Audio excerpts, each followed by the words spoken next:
That passcode is the devil. It can be God sometimes, or it can be the devil. I'm here because I got too carried away, and sometimes when you do that, you end up places like this. Aaron Johnson is due to spend the next several years at this high-security prison because he stole hundreds of iPhones, and from them, hundreds of thousands of dollars. He exploited a vulnerability in Apple's software, the same vulnerability I've been investigating for the last year. He grabbed the phone and then disappeared. Johnson and others would target people in and around bars in Minneapolis to get their phones and their passcodes. I just watch them put it in. How many numbers? 6. Rarely I get 4 digits. In cities across the country, thieves are using the iPhone passcode to get into stolen phones and loot their victims' bank accounts and money apps, and lock them out of their Apple accounts, sometimes for good. Following our investigation into these widespread crimes, Apple created new security software. But you'll have to turn on the stolen device protection setting. And even then, some loopholes remain. The biggest loophole? You. That's why I sat down with Johnson, to learn how he tricked victims and turned Apple's security vulnerability into a lucrative business. How did you get involved with stealing phones? So at first, I just started pickpocketing phones. I didn't get the passcode or nothing. I just got the phone. I was homeless. I didn't have nothing. Started having kids and needed money, so I couldn't really find a job. Let's say it's Friday night. We meet at a bar. I have an iPhone 15 Pro Max. What happens? I say I have the drugs. They say they want the drugs. And I tell them, take my information down. But the whole time I don't have any drugs. So as soon as the phone's in my hand, I just ask them what's the code, or I watch them put it in before they give it to me. And then I kind of just talk about other things. Is there an age of person you're looking for when you're out? College, because they're more partying and they're already drunk and don't know what's going on for real. I interviewed a number of Johnson's victims, all men under 30. I was approached by 2 men who seemed very ecstatic. Some told me Johnson approached them offering drugs. I definitely had cocaine. They were like, do you want to buy some? And I was like, no. Others told me Johnson would say he was a rapper and wanted to add them on Snapchat. Just a Snapchat, like that just seems normal. When I open up the phone and I hand it to him to put in. I lock the phone, and then I tell them that it's locked or something wrong with your phone. It's locked on me. And then that's when they, okay, no problem. 266 or 4 or something, or they just do it for me. You ever videotape them? Yeah, videotaped a lot of numbers. Never did this, people say, hey, you took my phone? Yeah, but by that time it's already, I don't have it no more, so what you Who want has to it? Whoever I passed it to. This wasn't a one-man job. A police investigation alleged that Johnson worked with others. According to his arrest warrant, he used trickery and violence to get the phones. Johnson, who's now 26, pled guilty to racketeering and was sentenced to 94 months in prison. You've got the phone, you've got the passcode. What do you do next? It's kind of like a bank robbery. You gotta be quick. You gotta go to the settings and go to the iCloud, click reset password, and put the 6-digit code in and make my own password. And then I turn on Find My iPhone. And then that completely locks them out the phone. This was the bit that was so crazy to me when I first started reporting on this crime.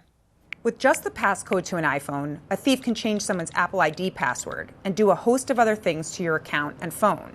How fast were you changing Apple ID passwords? Faster than you could say supercalifragilisticexpialidocious.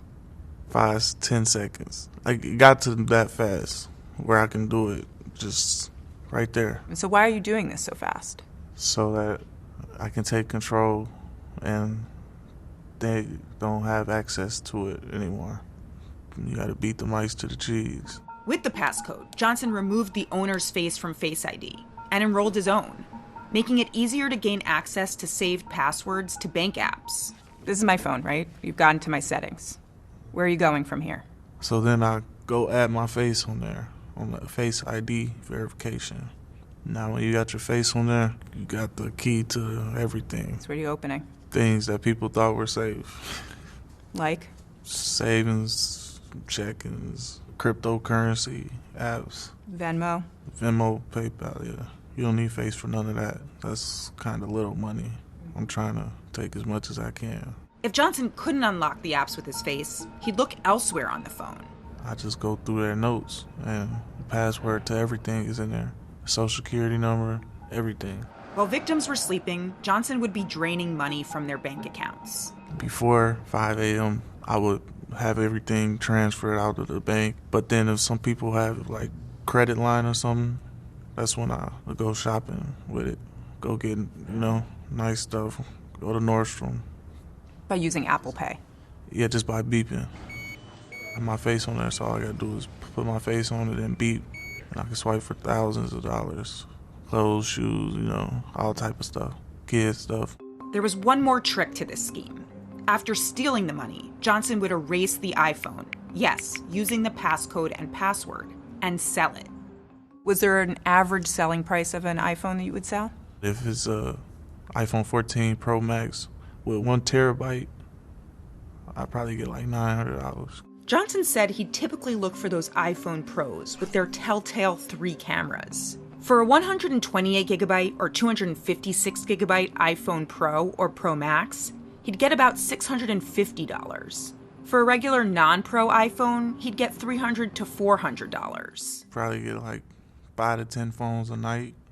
So 10, 20, 30 phones from Friday to Sunday. He said he could make up to $20,000 a weekend just from selling the phones. And while he did steal some Android phones, there's more value to the iPhone. But here's the kicker. Johnson was using stolen Apple products and their Apple Pay function to buy more Apple products. It was an extensive scheme of profiting off of Apple's vulnerabilities and products. I go to Target, probably get like 3-4 iPad Pros. Mm-hmm. Yeah, brand new in the pack, like $1,200, $1,300 each. Then I sell it with the iPhones. You were using the Apple products to get cash. Yeah, exactly what I was doing. Do you think Apple should be doing more? Yes, I think Apple should do more to protect people. But first, they gotta hire me. I'm just playing. Well, Apple has done more, but now you need to do more too. A week after I visited Johnson, Apple answered our months of reporting on these crimes with the stolen device protection setting. When it's available in iOS 17.3, it will be off by default. If you don't turn it on, all of Johnson's tricks will still work. If you do turn it on, it adds a line of defense to your phone when you're away from home or work. A thief would need your face or fingerprint scan to change an Apple ID password. Then they'd need to wait an hour, and then again they would need your biometrics. Same goes for adding a new Face ID and disabling Find My iPhone. To access saved passwords, a thief would need your biometrics. Still, some apps like Venmo are vulnerable, and using Apple Pay to buy things would still work. Also, don't store your passwords in the Notes app. Everything that you can ever imagine is in the notes or within the photos. Plus, you should just create a stronger passcode, one that uses letters and numbers. And, of course, don't give your passcode out. Watch your surroundings. Stay on top of it. That's all. According to the warrant, Johnson's group was thought to have stolen $300,000.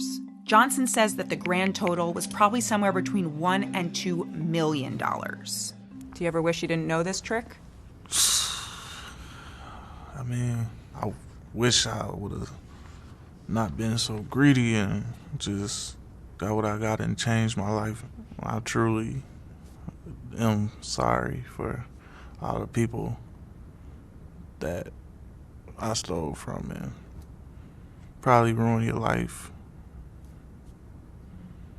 But I just felt like my life was ruined and I had nowhere else to go. When you get out, you gonna forget about this trick? There's gonna be new tricks out. But I don't want no parts of it. I'm just gonna do better with myself, my life, for my kids.